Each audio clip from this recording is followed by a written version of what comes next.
The following program contains adult language and mature subject matter. Listener discretion is advised. One.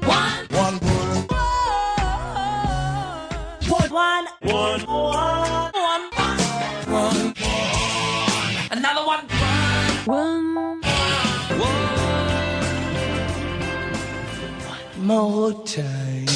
Hey, everybody, welcome to One Song Each, the show of competitive banter. We each select one song that means something to us personally or not personally that we like or hate, and then we talk about it. Who wants to go first this time? I'll go first just because I'm going to be lazy again. And you are? From another Diabolu Frank. And I'm a legal machine. With me is? Senor Fixit. Since I've been going through my Blender magazines, I'm just choosing the songs that they happen to have brief oral histories on that are significant to me. This time it's going to be Borderline by Madonna from 1984. I don't know if you remember a time. I know Mac will not remember this time. Maybe Mr. Fixit remembers this time when you listen to an act on the radio, have no idea what they look like. I remember hearing the song Borderline in 84, listening to it with my first girlfriend, and being convinced that Madonna was black and being very surprised to find out otherwise. First time I saw her was MTV Awards, so I don't know. Like a prayer? I mean, not like a prayer. No, like a virgin. Like a virgin, yeah. Yeah, that's the When first she's time I crawling ever on the saw stage, her. yeah. No, I first saw her, I caught her on cable. It was the song Borderline. Do you remember Borderline? Borderline. Right. And she had a few songs before that one that had some heat in the dance charts, but that was like her big crossover hit into pop music. And I didn't love Borderline. I thought it was cute. It was a nice poppy song. But distinctly remember first being associated with Madonna, first knowing who the hell she was, not appreciating what an enormous impact she was going to have. Because within a year of Borderline, every fucking girl I knew was dressing like Madonna to some degree, at least some influence, whether it was the bracelets, the teased up hair, the navel bearing, wearing bras as outerwear, eventually became a thing. The tutus. I do remember too that Lucky Star was another huge one. Every fucking girl loved Lucky Star. For me, my favorite was actually Burning Up because I thought that was just fucking hot. I love that song. And I became a pretty big Madonna fan over the years. I still have a lot of respect for her. But it was just such a weird thing for me to, again, so many acts, it showed the video age. So it was another reminder that we were in a new age of music because there were tons of acts that you grew up on that you never fucking saw what those guys looked like. And especially the type of music I listened to, again, mostly country and oldies and shit. It didn't matter because there weren't any fucking music videos for those guys. You would see them at like the rodeo maybe or something. Country music really didn't start getting music videos, to my recollection, until later in the 80s, where you would actually have a venue where you could see them. Eventually you had CMT, which for a time was the MTV of country music, and you only saw country music videos there. But it took a while before country music seemed to catch up with pop music and other popular sounds having music videos routinely for their acts.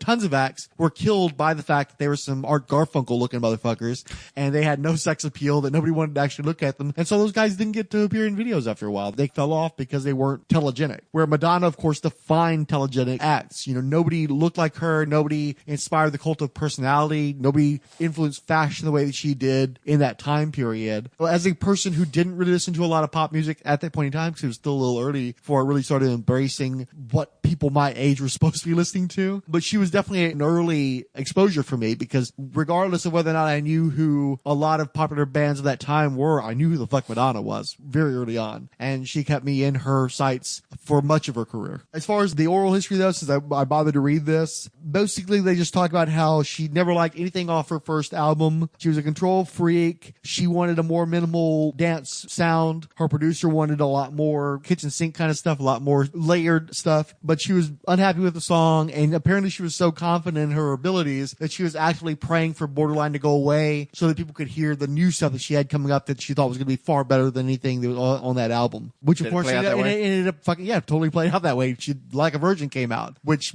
shot her into a whole other area of what fame. is your song, dude? Because you're like going like 4 different songs. No, well, I'm talking about Madonna in general, but the song is going to be Borderline. Okay. I was like, you're kind of cheating here, man. It's not favorite artist.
I remember the song very vividly. Massive hit, dude. All these songs are just like...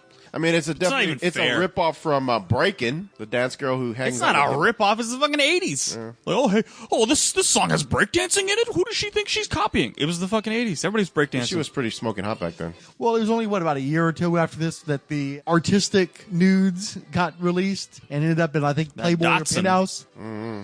But see, the funny thing is, I wasn't really into that younger Madonna. I didn't really, start to see her hotness until she was at peak hotness around the time of Erotica. Nah, I liked what about Material Girl? Like a Prayer? At that time period. Like a Prayer. Okay, yeah, that's true. I didn't really start to find Madonna hot until the Like a Prayer video. Yeah. She looked really good with brown hair. Yeah. And she looked great in that slip. Yeah. Pushing up the boobs and everything. Yeah. That's when I found her. So what's the chronology here? Still, I'm not good with Madonna chronology. Okay. So Lucky Star was before this? After this.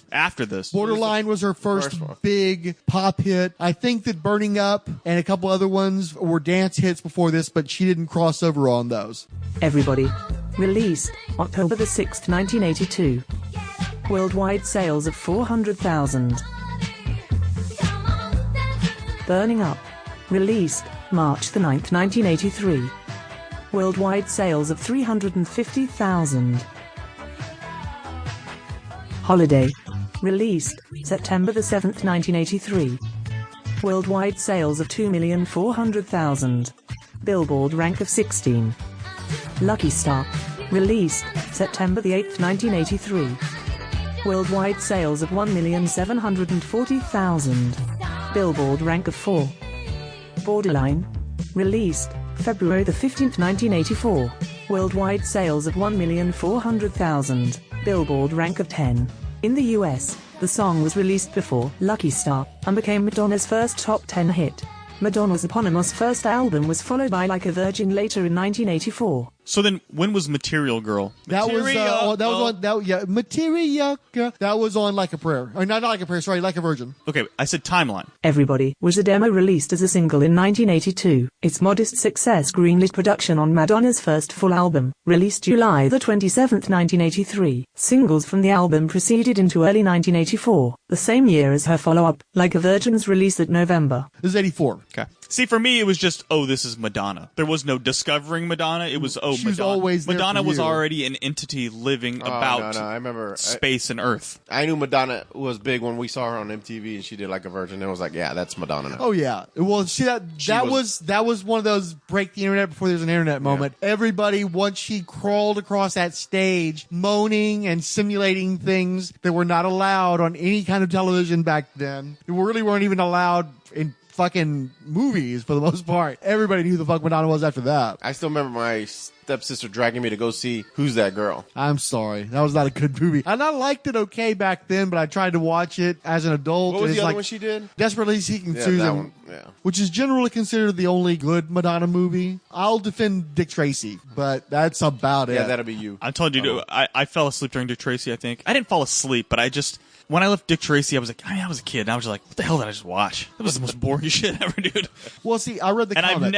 And I don't even think I even paused for a second when it was on TV since then. That's another movie that I would like to probably revisit just to see if it was really as bad as I remember it to be. I have it on DVD. I don't doubt it. Might be the only existing copy. I didn't pay a lot for it either. I'm pretty sure it was a $5 or so. I liked Dick Tracy better than most people because they did a comic book prelude that led into a comic book adaptation of the movie, and the prelude was way better than the actual movie, story-wise, plus Kyle Baker artwork. So I was more hyped for Dick Tracy I love than how most people. This was a one song each is now a roll spine. Kyle Baker's, some of his best work was on the prelude to the... And that, ladies and gentlemen, was Borderline by Madonna. Welcome to Tony's Ultimate Party Album. Woo! This is in association with Flash FM. Now, every time I host a party, certain things are guaranteed. Good music, a visit from the friendly law enforcement, and so many people in and out of my bedroom, they should install a revolving door. And now you can party with me, Tony, only I don't have to let you in my house. This album is just like a party at my house. So hide the valuables, cover the furniture with plastic, and remember, the world is our ashtray. Let's get the party started! Wow! Now, if it's totally tubular, rad, or awesome, it's on Flash FM. And you can dance.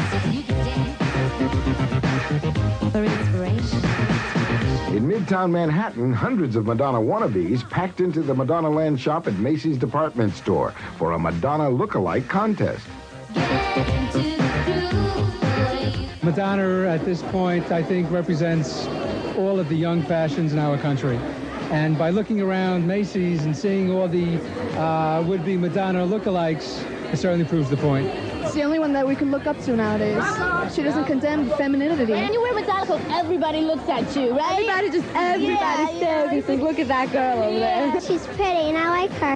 Over 100 lookalikes strutted their stuff for a panel of celebrity judges, and the winner was 16-year-old Jean Ann DeFranco of Queens, New York. It's a nice style. It's different. Nobody else does it, you know. It's by itself. From Macy's, the Madonna wannabes joined further lookalikes at Radio City Music Hall for Madonna's sold-out show. There, one Madonna-ette explained the lookalike phenomenon. Because it's fun and I love attention. I just eat it up and it's fun, you know. I can have my own identity at other times, but, you know, what the heck. Live it up while you can. Finally, Madonna mania hit a fever pitch as the real Madonna hit the stage.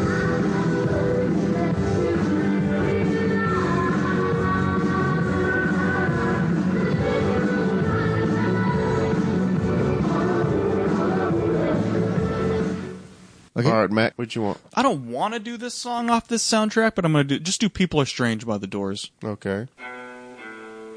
People are strange. Lost Boys. Your first Doors Lost entry Boys. is going to be... People Are Strange. Well, it's more because of Lost Boys more Okay. than Doors. But what's the fucking song where in the movie where the dude's playing the saxophone? What fucking song is That's that? Echo and the Bunnymen. Is that Echo and the Bunny? We'll play Echo and the Bunnymen instead. People are strange. Yes, it's not the Doors. It's the Echo's cover of the Doors. Yeah. People Are Strange. No, it's not. No, It's, Echo and the Bunnymen cover People Are Strange. It's not the Doors in the actual real? movie. Yeah, it's a cover. I could have swore Echo and the Bunnymen had a... I'm saying Echo and the Bunnymen covered People Are Strange. Okay, that's fine. That's fine. That's fine. But what, during the scene at the carnival, the greased up dude is playing the saxophone? What song is that? Is it Lost in the Shadows? There's a saxophone Lost in the Shadows? Lost in the Shadows. My brother had the Lost Boys soundtrack, so we listened to every play fucking Lost in the track on Shadows. that Let's shit. see if that's it. Sorry, I know you're just pecking around on this thing. I apologize. No, I'm going to put Lost Boys, and it should... That's probably... Yeah, but see, you're doing Echo and the Bunnymen Lost Boys, so it's going to bring up People Are Strange. No, hold on. Yes, because now you're not even getting, like, suggestions. Google's like, no, it's too obscure. See, Lost Boys. Oh, wait, Lost Boys had found. My bad. The soundtrack to the Lost Boys, track by track, is Good Times by NXS and Jimmy Barnes. Not that one. Lost in the Shadows by Lou Gramm. Try that one. Don't Let the Sun Go Down on Me by Roger Daltrey. Delete Echo and the fucking Bunnymen, please. Laying Down the Law by NXS and Jimmy Barnes. People Are Strange covered by Echo and the Bunnymen. Cry Little Sister by Gerard McMahon. Power Play by Eddie and the Tide. I Still Believe by Tim Capello. And Beauty Has Her Way by Mummy Calls, and To the Shock of Miss Louise by Thomas Newman. Now, is that I Still Believe the I Still Believe? Dun, dun, dun, dun, dun, dun, dun, dun, dun, dun. No? No, I don't believe so. I know what song he's talking about. There's a guy playing a sax. It's probably one of these NXS numbers then, right? No. I don't think it's in excess. Cry, little sister, thou Yeah, that's it. Maybe that is it. Don't you cry, little sister, thou shalt not The children's fall. chorus. That's the fucking song. So what fucking song is that? So please? that's Cry Little Sister by Gerard McMahon. There you go. Play that song. Blue masquerade, strangers look on. When will they learn this loneliness?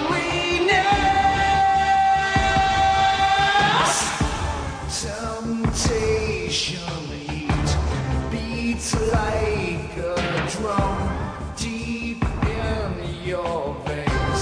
I will not lose, little sister.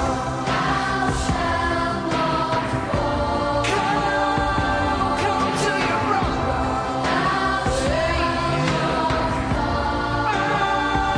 Jamie, sister. Love is with your brother.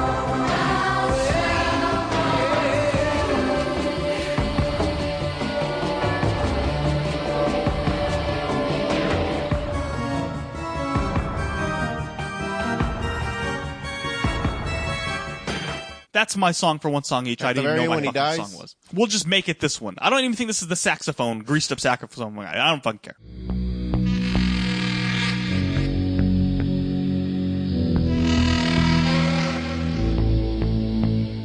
NXS were big on sax. They had a sax player in the band. Yeah, maybe it was. That's the part. This is the scene, but I don't Yeah. know if this was the.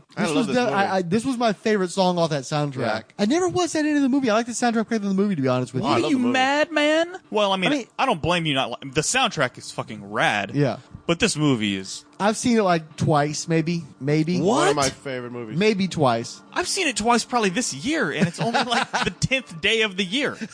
Maggots, Michael. Dude, she's so You're smoking eating hot. maggots. What actress is that? Jimmy Gertz, isn't it? I don't know, but she's smoking hot, dude. She's the chick from Lesson Zero, right? Yeah. Fucking movie's awesome, dude. So good, dude. You know why it's called Lost Boys, right? From Neverland? Yeah. It's supposed to be based off of Peter Pan. That's the Lost Boys. But they took out Peter. It is Jamie So- Gertz, by the way. So, Jimmy, they hinted that Peter Pan and the Lost Boys were all actual vampires. That's why they were kids forever. I thought that was kind of a cool premise. Thank you for being involved in my one song each. Huh? You're adding more depth to this than I would have been able to, so I appreciate you being here. I'm not being sarcastic. I enjoyed this movie, and I actually did watch a brief history of the movie because I always wondered why do they call it Lost Boys. And I watched some documentary, and they're like a script was going through Hollywood over and over and over, and it started out with Peter Pan and the Lost Boys as vampires, and as it kept working its way out, they took out Peter Pan and just Lost Boys. That's fucking rad. I love this movie even more now. Yeah, because Well, how they about were the fact- going to hint that the reason Peter and them never grew up was because they're vampires. 'Cause they're They're vampires. children. Holy shit! And the actual script, if I remember correctly, they were younger, like 14, 15-year-old kids, like little Well, punk closer kids. to the age of the Yeah. Frog Brothers and Corey Yeah. Haim, right? Yeah. And so when they kill people, it was supposed to be shocking because they're like, wait a minute, why are they killing? Because they're children, and they're actually like 300 years old. They're actually adults, just trapped in their bodies. I think I'd actually think that was cooler. Jason Patrick, I think, is one of the big problems. I've never been into him. I think the only It thing I doesn't ever matter. did. He's not even the star of the movie. He's the star of the fucking movie. No, he's not the He's star of the cute movie. Oh, hell no, character. No, dude. come on. The Frog Brothers are the star of the fucking movie.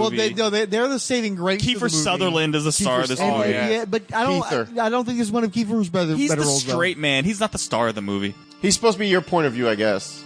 It's Corey Haim, Corey Feldman. He's the older The brother who gets Coreys. into some shit. Yeah, but I mean, given my druthers, I'd always go for like a Monster Squad, or even honestly, even in the Corey Haim Overa, I preferred Silver Bullet. Oh no, Silver Bullet was dope. I like those, but this one actually would scare me. Like this one just. Well, vampires didn't really do it for me. Werewolves I- scared me more. I Wolves love, are fucking I love the fact that they're in terrifying. that cave with that collapsed hotel. I always thought that was such a cool. But that's just thing. it. It's so like romanticized. It's so like Anne It's not Ricey fucking kind of Twilight, shit. dude. They're not fucking sparkling. They fucking are off. They're pretty.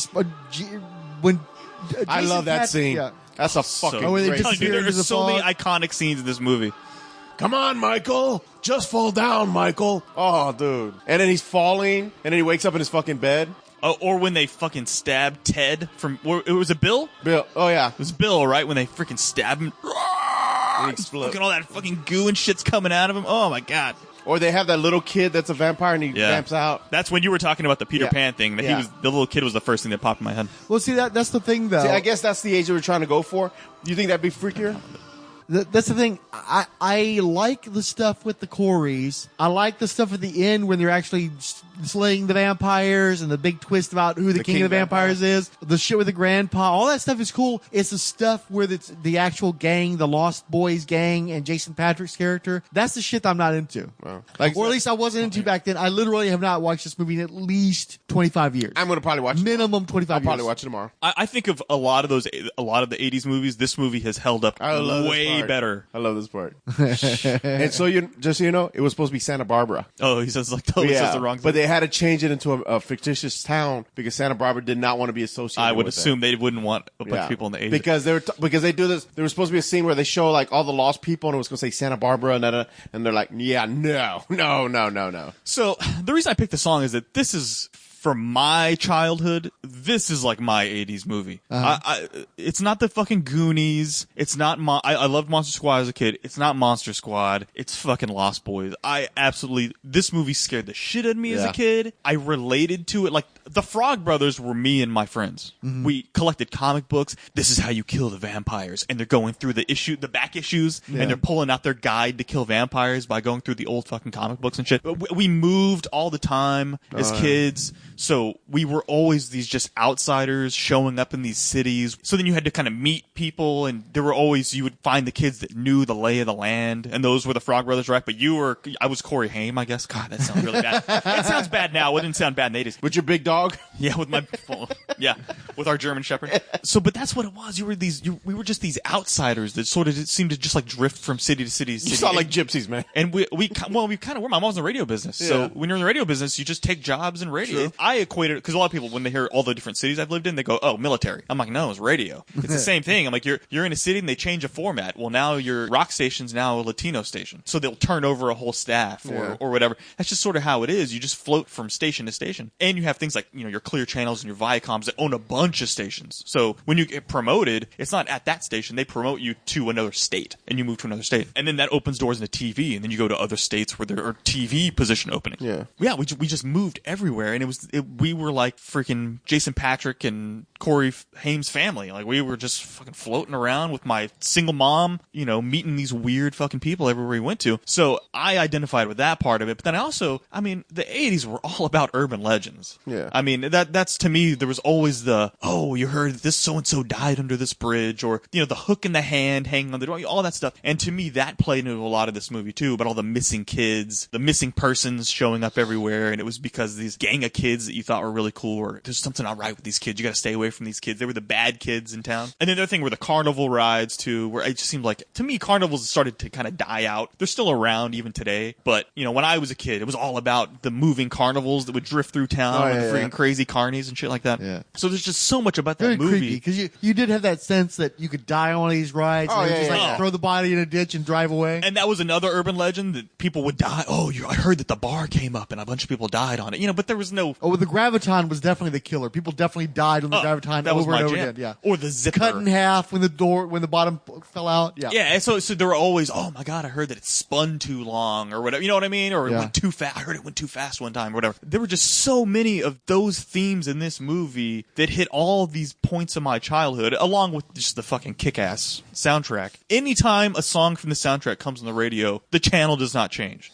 Whether it's serious or whatever I'm listening to, it freaking gets turned up because it takes me back to this movie. And I've never been a big vampire guy either, but to me, and we've had this discussion recently in another, to me, it's about vampires, but it's not like Dracula, dorky, old, fucking... It was cutting Boris edge, Karloff or for whatever. its time, big time 80s movie. It was very, in 87, it was of 87 big time. It wasn't some bullshit throwback kind of thing. So yeah, that's just what for me, especially because again, we moved everywhere, they were new people to this family, or to that city, and you meet the fucking comic book kids that are all just fucking crazy and harebrained conspiracy theorists and stuff. And then there was also we got to, you always play the game as kids too, where you got to prepare. It's like we got to get our shit together because we're going to go on some journey, which may have just been walking a few blocks or a couple miles, but that was like what you did. You had to get all your shit together. You know what I mean? Whether it was real or fake, and you were inventing dangers that you may need to protect yourselves from. I don't know. I get those, watching that movie and hearing those songs, I'm taken back to that, that hunker down with your friends. We're going to go to that abandoned gas station or that abandoned building, and we're going to sneak through it and see what we find. And like you said, the hotel or whatever, and they're all fucking camped out in, and they're sneaking through the hotel trying to find the vampires and stuff. And you get that kind of claustrophobic,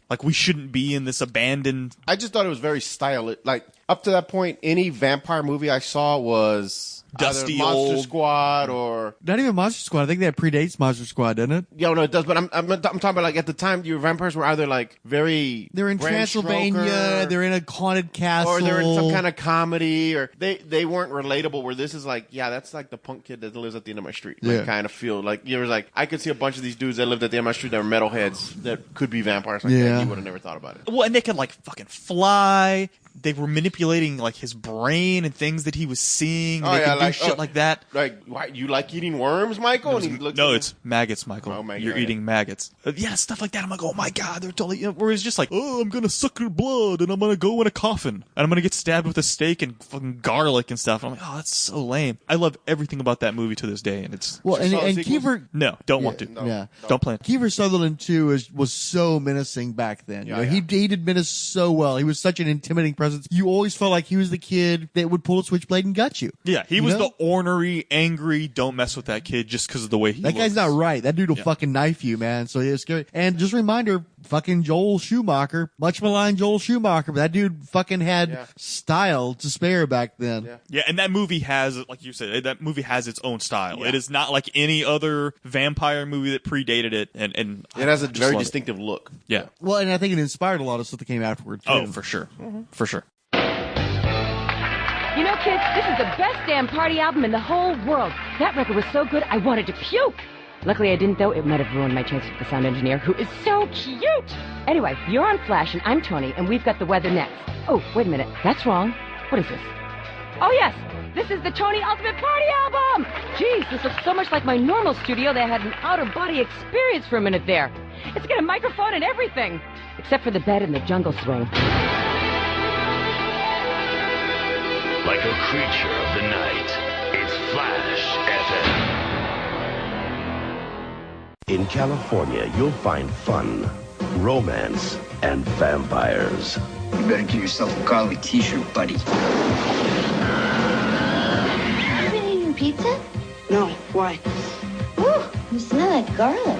The Lost Boys. The New York Times calls it timely, relentlessly funny, and a hit comic twist on the classic vampire movie. Bring home The Lost Boys on video cassette from Warner Home Video. All right, so I'm going to pick my song. I'm going to let it play first, and then I'll tell you why.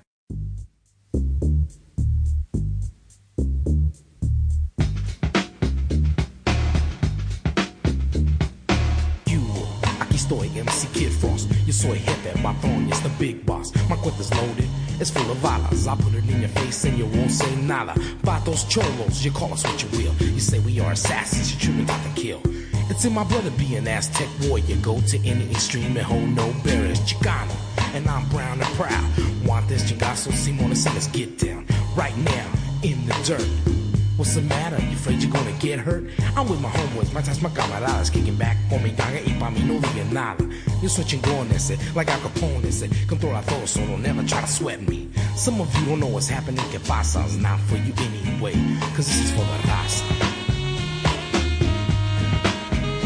This is for the raza. Raza, raza, raza. This is for the raza. Control Machete? Who's that? It's Kid Frost. Okay. You know you're big when there's a dude in your backseat playing a saxophone. Fuck yeah.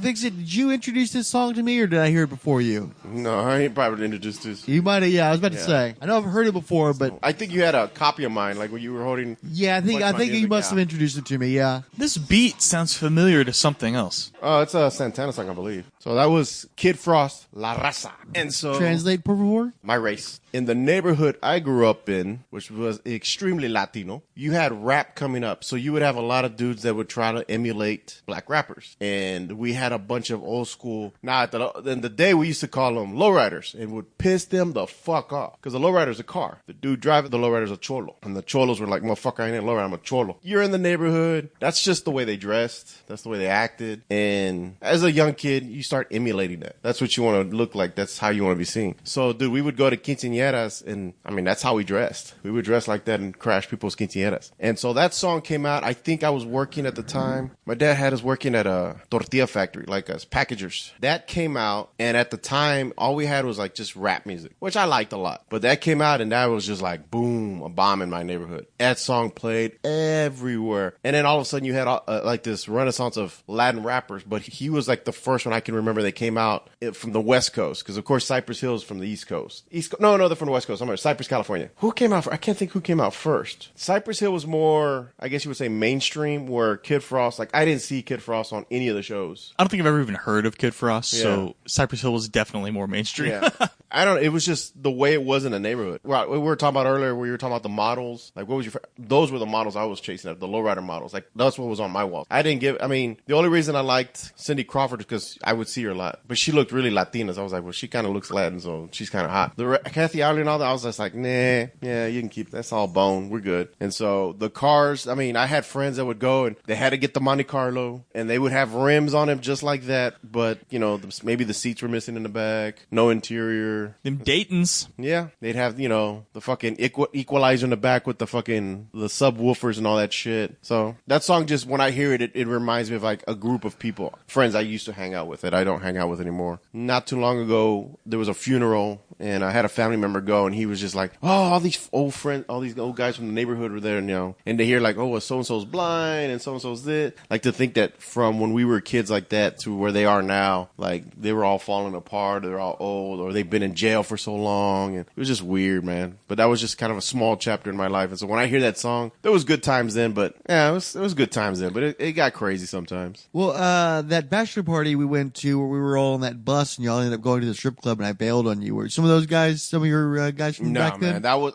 by then I'd already moved on. That group of guys that I hung out with, well, yeah, some of them were. A couple of the guys were. They had kind of grown out of it, but some of the guys that stayed hardcore in the neighborhood, nah, they never grew out of it. I wouldn't hang out with them today. So what year was that Kid Frost La Raza song? Man. Internet save us. I'm gonna say 93, maybe 94. What? That's got to be older than that. You think so? Really? Nah, maybe not. I'm kind of spitballing. Let me see. 1990. Yeah, that looked older than 94. Wow, I was off. Dude, that might have predated Cypress Hill. I think so. I just remember them coming out and it was like huge in my neighborhood. When was Cypress Hill's debut album? Look that up. Diabolus. Well, I was still looking up La Raza. The song reached 42 on the Billboard Hot 100 chart. Album was Hispanic Causing Panic. It was featured on the Grand Theft Auto San Andreas soundtrack, or at least the game itself. I heard it way before that. Well, yeah, no. You exposed it to me way before that because I knew once I heard it that I heard one it time before, I gave but Frank not a bunch of my music by accident. I had like some really Latino-centric music on there, hip-hop. And I remember he's like, you ever taking this shit? Or am I holding on to it? But I give you like Molotov and all kinds of shit, dude. I gave you all kinds This of isn't shit. Sarah McLaughlin.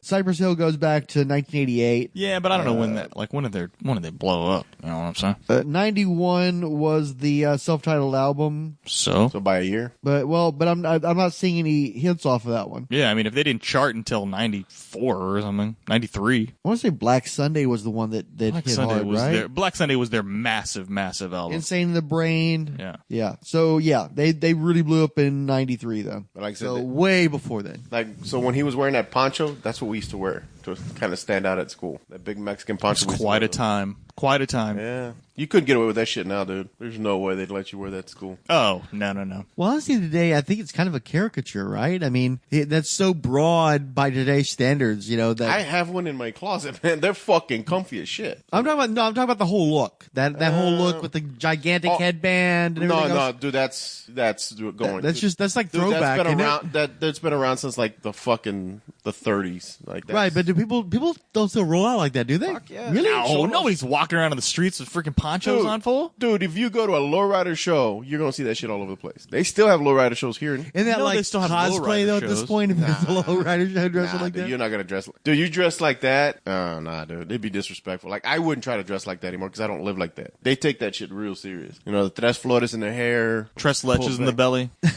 Got the, the white... Well, you're reminding me... Starched up Dickies. Yeah, no. There was a Dickies are time when still I was driving a compact car and I was still on the brown side of town, and I decided I was going to decorate the car a little bit, so I would go and I'd get these homies. They were popular at the time, the homie stickers, but I was really into the Jew thing then, so I would convert them into Jewies. I'd give them like Oh my god, locks and shit. I don't even know who would be offended right now, but somebody's gotta be.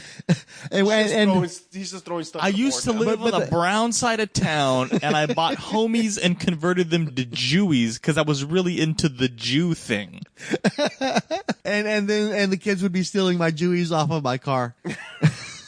So I don't know if they were like stripping it because I was being disrespectful to the homies, or if they just wanted my Jewies. No, they would have just set your car on fire. You would have walked in and it would have been flaming probably. No, dude, I remember a year ago, maybe, I went to my old neighborhood where my grandparents used to live, and everything seemed fine, and then I stopped and I ran into an old friend, so I'm sitting there talking to him, and sure enough, man, two cholos just walking down the street, like, no big deal, walking to the end of the street, dickied out, and I'm just like, yep, neighborhood ain't changed much, and I never coming back. Nice seeing you, buddy. And just kind of drove out of the neighborhood. I mean, neighbors, it's just weird, because like, they just kind of pass on that thing to the next generation. So, I mean, nowadays, the kids have to wear like uniforms and shit to school now. So they, But when I went to school, that's how we dressed. I didn't always dress like that, but man, and I really kind of do feel like we were like one of the last generations to get out and like go through the school thing and deal with the bullshit that comes with that, and get out and still feel like individuals and still like being able to kind of like have an identity that you could create and be a part, to go to school. Whereas today, I feel like you have to conform so much to all the standards that they have in the schools now and the dress codes and everything else. I really do feel like it subsumes your identity. It's for the best. You think so? Yeah. Yeah, maybe. You need to just go to school and go to fucking school. Yeah, but I'm not sorry that I didn't have to deal with that though. No, me neither, man. I mean, we wore whatever the hell we wanted to. And it was just no big deal. Now, I remember while I was in like junior high that I started to see schools that had dress codes, like where everybody was wearing polos and like the same color khaki pants and stuff. And I was like, whoa, that's weird. That's super duper weird. But that hadn't percolated up to junior highs and high schools yet, which now I think for the most part has. Well, I remember like for us, it was, so I bounced around high school. So I remember being in a high school here on this side of town, and you had to be clean shaven, no baggy clothes, stuff like that. And then I was shipped out because of some problems I had up to the north, where it was a more, the pigments were lighter, I guess you would say, in their school district. And they had facial hair, and of course grunges out. They're all wearing flannels. So I'm like, well, I got flannels. So I fit in fine. And dudes were sagging. I'm like, wow, like it was just a weird to know, like, y'all can do this here, but if you do this shit at my last school, like, that shit won't play. If your pants were sagging, they would make you pick up your pants and give you a piece of rope to tie off if you didn't have a belt. Yeah. And I think you got caught multiple times like that, they would just ship you off to detention. Yeah, like so at my junior high, that wasn't a big deal, but that was a different state. And then when I got here, there seemed to be a little more cracking down on the sagging, where it was like, all right, you got to pull your pants up, dude. Pull your pants up. I remember people used to wear Timberlands, but people would go buy Caterpillar work boots because they were steel toe. And you had to be careful because those were the dudes that you knew would pick a fight because they were going to start kicking the shit out of you with that steel toe. And I remember the teachers never said anything. And then after a while, it was like, oh yeah, now shoes have to be tennis shoes. Like you can't wear boots to school anymore because I guess they caught on that. I can kind of remember when they didn't want people wearing steel toe boots to school. I remember something like that happening, and they were telling people to stop doing that. I wore steel-toed boots to school for a while there. You did? Oh, yeah. I had a pair of Caterpillars. I didn't beat nobody up on them, but I was just like, I was ready. Yeah, I mean, I wasn't doing it. Man, I didn't have any of that cool stuff. I got a pair of Doc Martens from a friend because they were too big, but they were size like 14s. And I was like, I got pretty big feet. I ain't fitting in these 14s, especially Doc Martens that run kind of big. I was like, this is absurd. So I tried to wear them like one time, and I'm like, no, this isn't happening. I tossed them like a closet. It was weird. Other than that, I had like just junk Payless cheap garbage. The funny thing was for us, Doc Martens were associated with like, skinheads. Like that's what the skinhead kids wore. Because we had skinheads in school. Yeah, my brother wore a lot of Doc Martens, so I could. With us, it was more just like punk. If you were a metal kid, if you were sort of a not mainstream kid, Doc. Well, no, we had a lot of punk and metal kids in my school because I hung out with them, and they would wear the Metallica blue jean jacket with the patches, and they were cool. But we had legit skinhead kids that would wear like white t-shirts, jeans, the red suspenders. Yeah, and then we would wear the white laces with their Docs. In let's see, when was this? 91. There were no like skinhead Nazis where I was. No, it was not a thing. Well, they called me Frankenstein when I wore my steel-toed boots, so it was not a common thing in that time period in that place. So that was my Kid Frost. If you're still partying, it's time to turn the tape over and start it again. It's on a what? It's on a CD? With lasers? And if you're still partying, it's time to turn the CD over and start all over again. Wait a minute. What do you mean you can't flip these things? Get with it. What are you, 30 or something? Flash FM. If it's popular, we do it. Flash FM. Totally awesome.